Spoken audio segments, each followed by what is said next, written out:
bringing the people behind our food to life.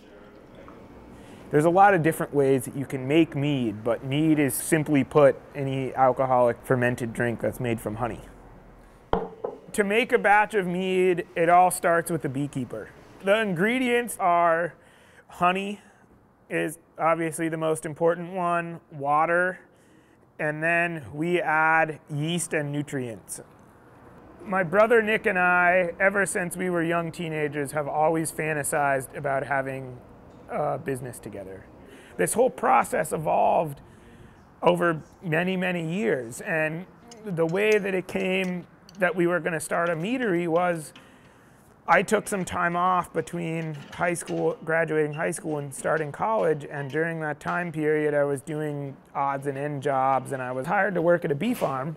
And 8 years later, I was the foreman at that farm, helping manage a crew of 5 other guys and helping manage 5,000 beehives.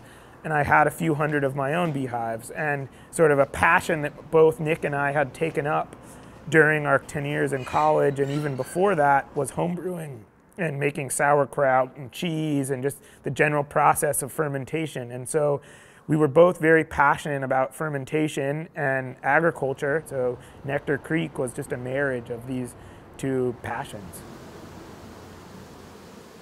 In July and August, the beekeepers in the Willamette Valley are harvesting honey. There's normally 1 honey harvest per year, and 1 beehive will produce anywhere from 40 to 100 pounds of honey. And then is put into barrels like you see here, and then we buy these 55-gallon drums of honey.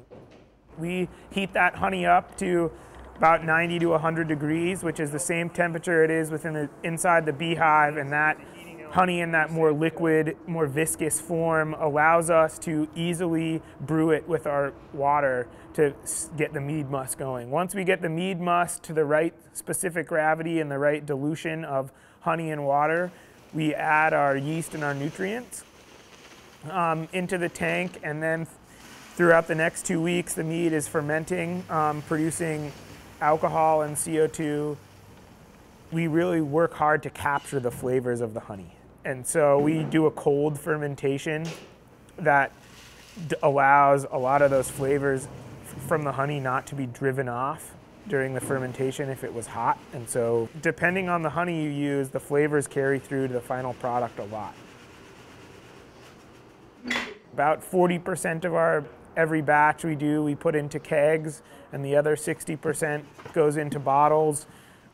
You know, it's starting to become more and more important to more and more people all over the world to know where the ingredients of their food is coming from, to know where the ingredients of what they're drinking is coming from. And that goes from their salad and their steak down to the alcohol that's in their glass. And mead is just one more product to give some people a unique offering to choose from. You know? And so I think as a whole in the country, there's now maybe 300 meaderies in the United States.